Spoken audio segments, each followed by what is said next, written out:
Во текот на изминатата година илјадници странски новинари дојдоа од цел свет за да ја покриваат војната во Украина.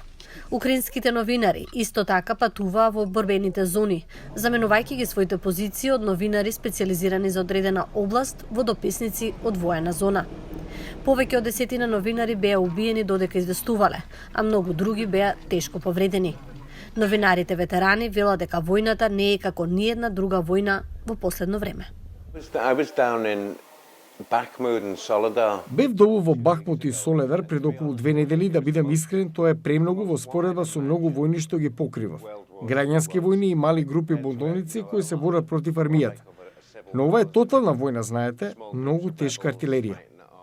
Конфликтот донесе голем број хонорарци во Украина, млади новинари кои може да направат име во воени зони, но недостаток на подготовка може да биде смртоносен.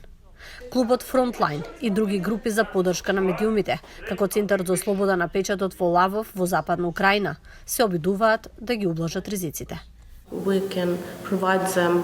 Можеме да им обезбедиме елеци, шлемови и медицински комплети. Исто така им помагаме да стекнат вештини преку одредени обуки. Овој човек во Киев всушност не е повреден. Тој работи со новинари кои добиваат бесплатна обука за во непријателска средина. Тоа може да биде знаење за спасување, вели Конрој, кој преживеал смртоносен напад со гранатирање во Сирија во 2012 година.